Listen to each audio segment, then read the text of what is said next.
Hello, and welcome to the Fat Squirrel Speaks. Today is Monday, April 8th.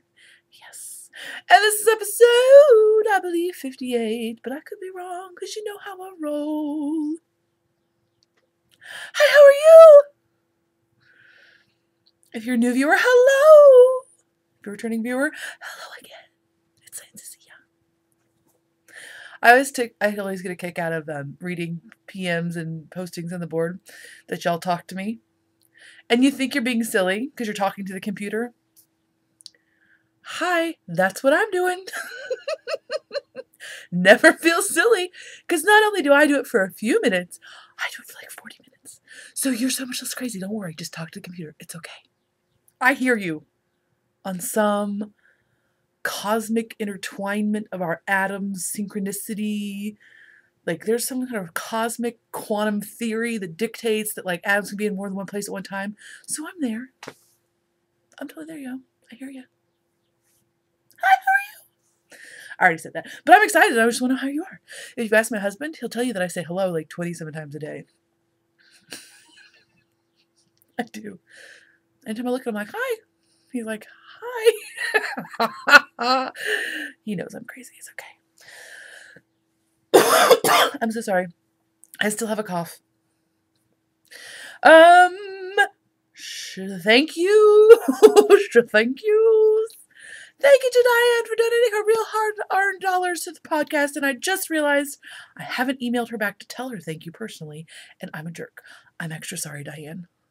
It's been a little crazy this weekend. Because I need to say thank you.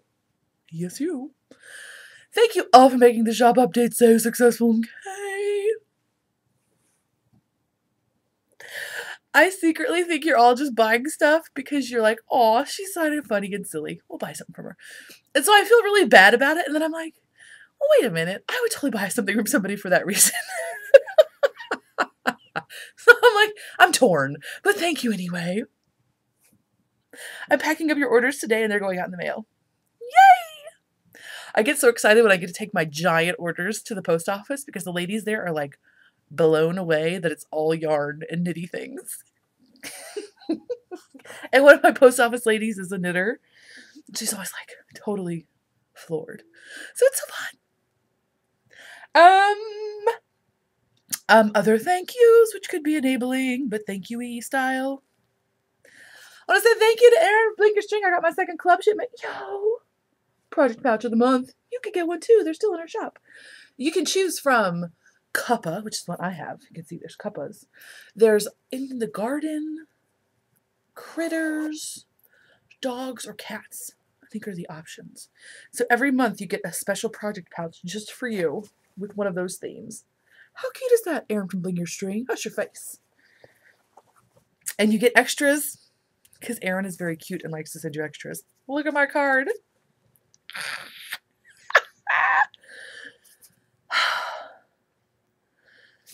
How cute is that? And at first when I opened it up, I was like, oh my gosh, where did she find that stamp? And then I realized that I think it's full on drawn. What? How cute is that? Then you get and then you get stitch markers that match your bag because she's fancy like that and she does she's multi-craftual like our ladies at the Multi-Craftual podcast.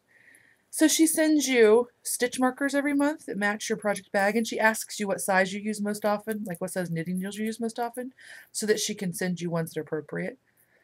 I asked for little ones because I don't have very many little ones, but look at those little tiny dudes, okay? And then this extra was for this month. She sent you, how did I not even know this was a thing? That's like my whole life. How did I even know this wasn't a thing? Internets. This is a stitch marker holder thing that she sent you. Guess what? It's totally personalized. You can't see it because I don't have my autofocus on because I'm too fast. But it says the Fat Squirrel. What? I know, right? How fancy is she? She's like engraving capabilities too. What is she doing over there? Canada is a magical. She's from Canada. Or she lives in Canada. Canada's magical. So how cute is that thing? And how candy and convenient. And like, look, it's just like this thing. I'm going to have technical difficulties because I'm on air.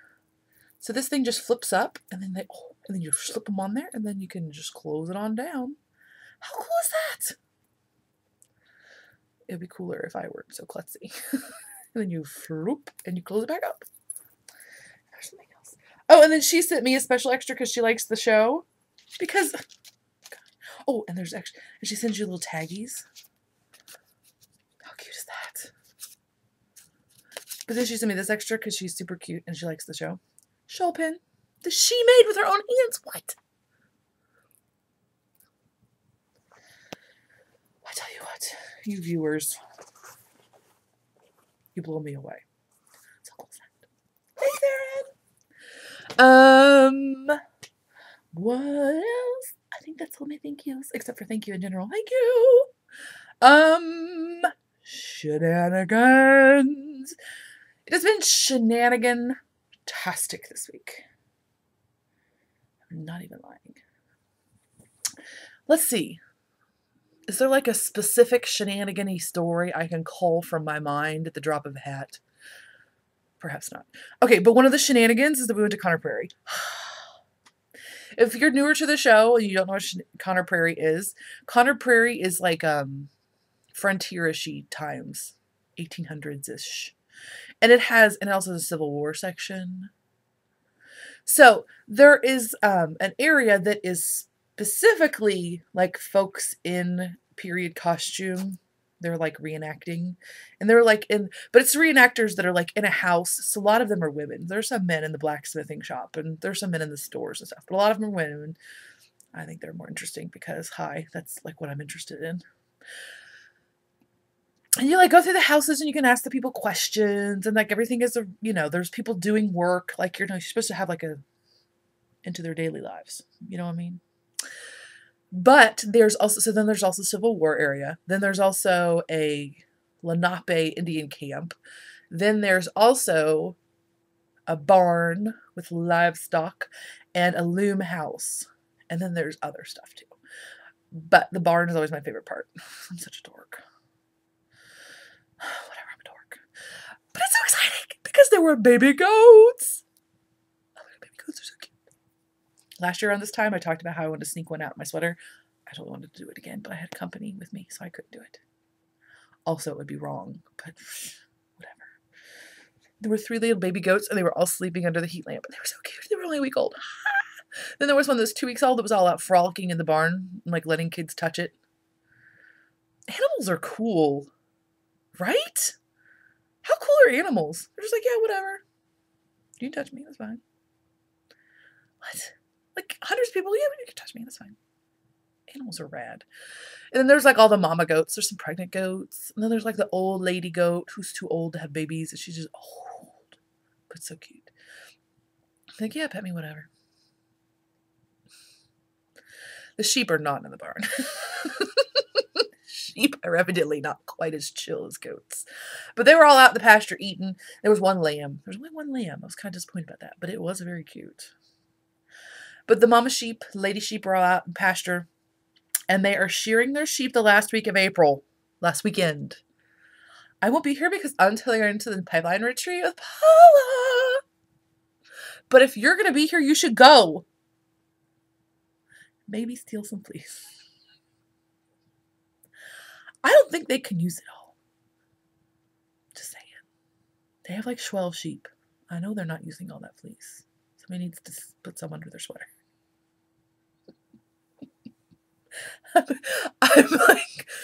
I'm like the following, only for you get wool. I'm gonna have an internet cult of wool thieves. No, don't do it. I'm not saying that for real in a court of law. No, but maybe a little bit. Anyway, it was awesome. And then the bestest part was that when we were in one of the houses, they have like a big basket of wool that's just raw. It's not even. Is it clean? I'm not sure. I guess it's clean-ish. I'm not really sure. I'm not really sure that the fiber artists there are like super into that section. They're like very into the loom. They were like stringing the loom up for some Abraham Lincoln reproduction bedspread. And dude, that looked intense. like super intense. I'm not doing that. Like the giant floor looms. But anyway, I know, right? Whatever. So we were in one of the rooms, and they had the wool in the basket with some carders. And we were with my daughter and then our friend and her daughter. Her daughter is, I think she just turned 11. Am I a liar? Did she just turn 12? Oh my gosh, I'm the worst friend ever. She's 11 or 12, okay? So anyway, we were all in there, and my daughter was like, and then she wanted to play with the combs. I was like, okay. So I put a little wool on there, and I was like, okay, this is what you do. And then she did that, and then she was like, and then my friend borrowed it, the daughter, and then Toe was like, can I have another turn? I was like, of course you can. I mean, not that I'm pressuring you, but of course you can. And then she sat down and played with the combs, you know, probably for a total of 4 minutes. Maybe. She's like, this is the best thing I've done all day. So immediately my heart swells and gets excited. And then I'm entertaining all week. I know this is not going to work, but just let me entertain my fantasies, okay? Hush. So the Fiber event is in 2 weekends in Greencastle. I'll be there. Will you be there? There'll be buttons. Oh, I got buttons. I don't have them here. I only have one. The other ones are coming. I had to test them. But I'll have buttons if you're going. I'll have buttons. If you come say hi, I'll give you a button. I'm like, tie a steak to me so I'll have friends. What the heck? But whatever, I have buttons. Come see me. Anyway, so that's happening in 2 weeks. This April 19th and 20th. I'll be there on the 20th. Okay. So I'm like, I'm such a crackhead. I'm like, oh my gosh, I'll totally go and get her like a little tiny fleece. And then we can do that super cool thing where you clean it in a bucket. Like, have you heard about that? It's in the Judith McKenzie interweave video, and I can't think what it's called, but it's like the giant, like it's like a big one. It's all about processing fleeces and choosing fleeces, and I'm sorry, I can't remember what it is right now. Anyway, so she talks about one of the ways you can clean a fleece is to put it in a giant bucket of water or like a garbage can of water and just let it sit. It's like fermented fleece. Isn't that awesome? So I thought my kid would totally dig that because we could talk about like some weird the stuff in there that makes it happen. Because there's like some sort of natural cleaning agent in the fleece that is, I don't even know. I obviously have not watched that in a while. Let me be completely uninformed to tell you about it. Okay, whatever. You put a fleece in a bucket outside and it basically cleans itself. Shut up. Right. So I'm like, oh, that would be totally science-y. And then we could try it. And then I'll buy her hand cards. She could totally card the little fleece. And then I could spin it. And then we could make like her thing out of it. And it would be like a thing that she could have forever. It would remember her how crazy her mother is, obviously, because she needs reminders of that. Now I know that if I buy this fleece and buy her hand carders, which that's not a cheap investment, by the way. Hand carders are not free, nor is a fleece. The fleece is more free than the hand carders. But I know that she's gonna she'll think that cleaning part is cool. She'll dig that. But then when it actually comes to carding that fleece, she's going to be interested in it for about 5 minutes at a time. Once a week, maybe.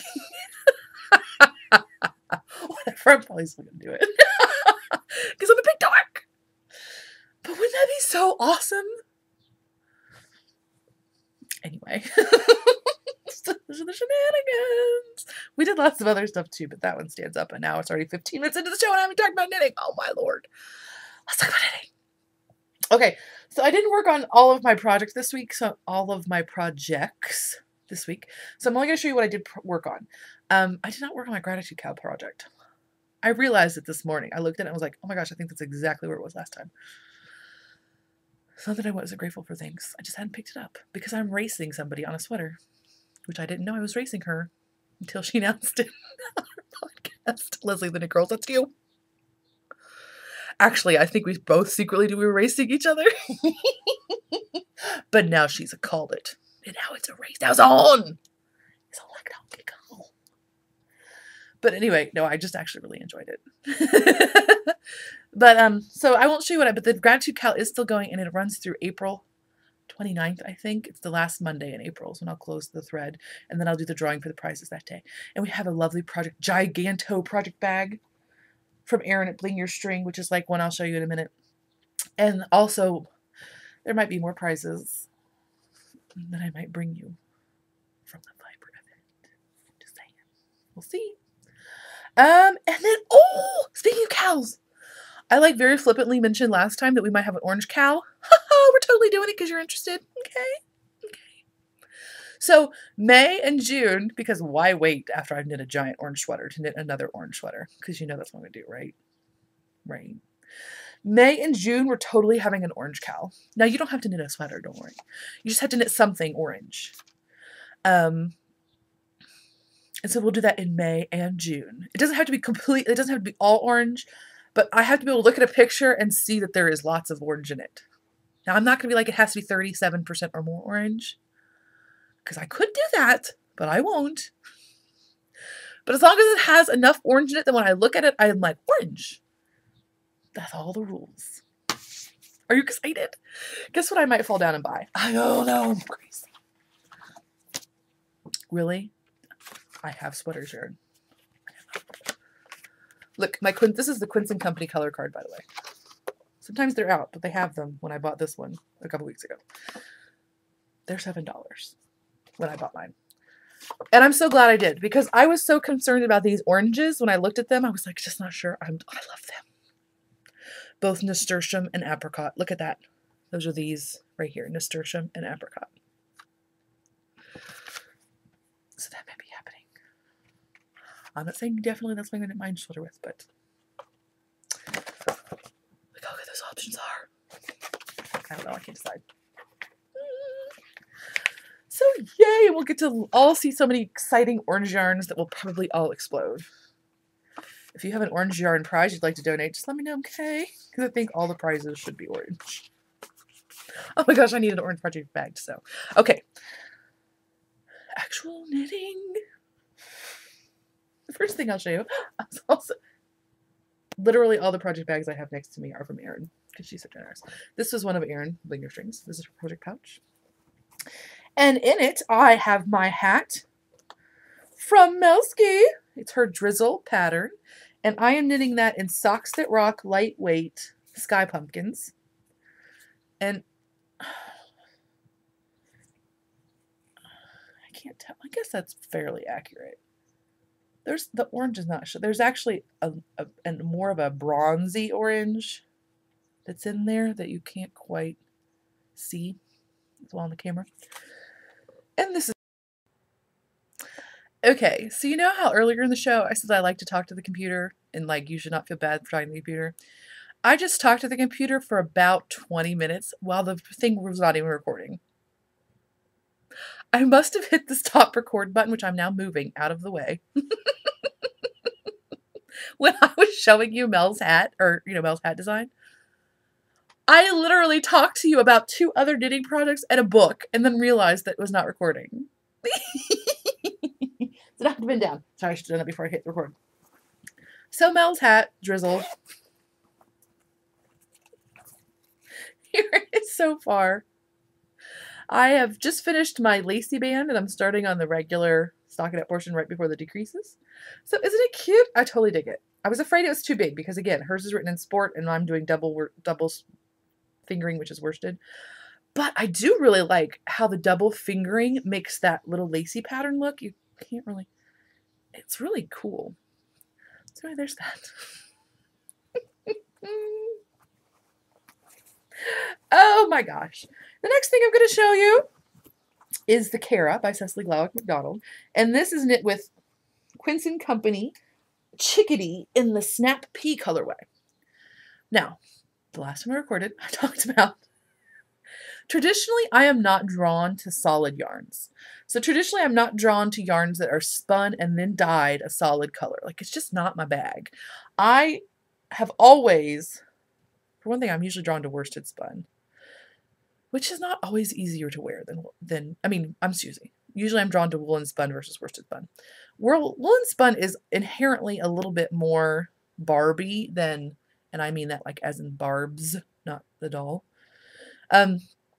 But I am very much drawn to heathered yarns, which you usually get from woolen spuns because they're dyed before they're spun. Like the fleece is dyed and then it's spun, traditionally. So I dig that. Okay, so I always gravitate towards like not variegated in color, but heathered. Always. However, I dig this Quinson company, and it's straight up solid. But the yarn itself is such a nice quality, and it's a very high spin or very high twist versus, and interestingly enough, the piece fleece, even though it has a less of a twist in the final product, is much more overspun. This is the only complaint I have about piece fleece. And this is not a complaint about the yarn itself. It's a complaint about when you're knitting and you pull, you know how you have a tendency to pull much out and then knit, is it wants to twist back upon itself, which is mildly annoying. But it's not a deal breaker. And I do like what it creates in the finished yarn. So, so I really dig this Quinson company. As I just showed you, I'm like, maybe I should make an orange one. So this is the Care by Cecily Glauc McDonald. And last week, I think I was about here-ish.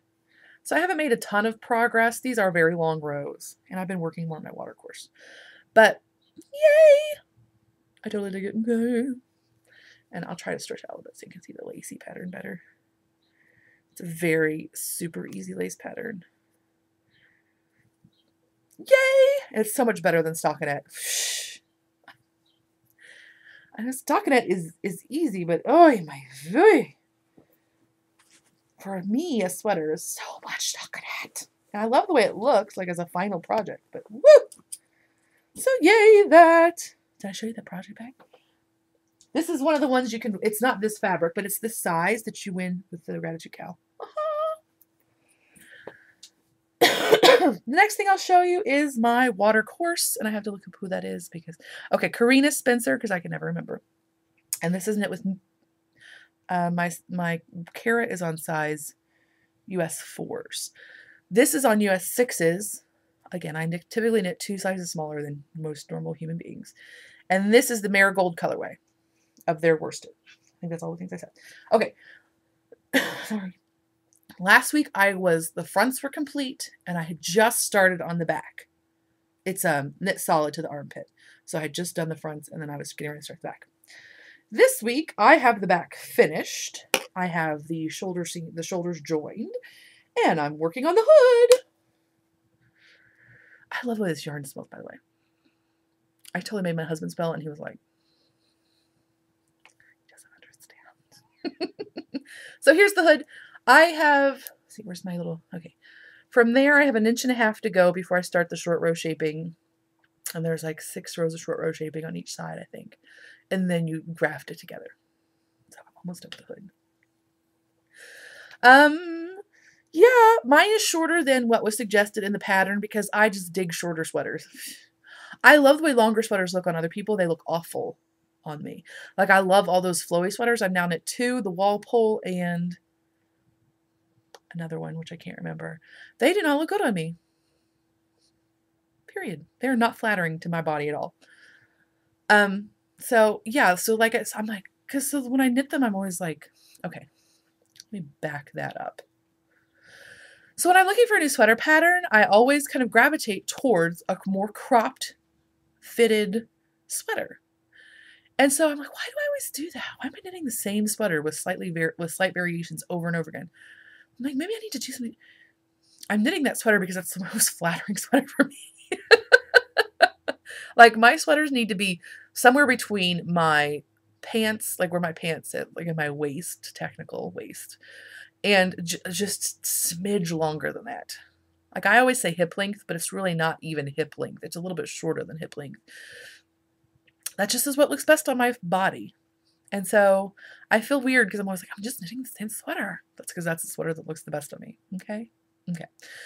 So this one I am making shorter in the the pattern itself, I think is 3 or 4 inches longer than the one I'm knitting, I think. So yay for that. I'm a little bit nervous about this I-cord being snugger than the rest of the gauge. So I'm a little bit nervous about that.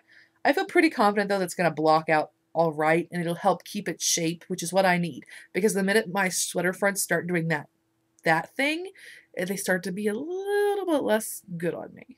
As long as they don't get too much longer, it's okay. As long as they're short. Like I knit the Good Ale, and it does that for my Cecily Gog McDonald. And that looks totally cute because it's short. But if it's a little bit too long and it does that, bad for me. Because I have giant legs. You can't see that on this podcast. No, I'm not going to try to lift my leg up here. If I lift my leg up here, it'll just be the whole screen. So just imagine that. Got it? Okay. So I have really big legs. So when I wear a sweater that does that pointy thing and it's too long, it's like, look at my giant legs. Ow. Which is not really what I'm going for. So there's that. And that's really mostly what I've knit on. Okay, so now I'm going to very briefly talk about Amy Herzog's Craftsy class and her book Knit to Flatter. Now, if you have already listened to this and you don't want to listen to my version because the Knit Girls already did a much more professional and better job of it, I won't be offended. But if you want to stay tuned for my POV and perhaps me making a fool of myself and you can giggle, that's okay. Then you should stick around. But otherwise, bye! Okay. So, I got the Amy Herzog, so this is the book, Knit to Flatter, in case you didn't see the Knit Girls yet. I don't know why you didn't watch them already, but whatever. So this is her book, and she also has a companion Craftsy class on Craftsy, which you can get for a coupon. And let me just discuss. Are you ready? Okay.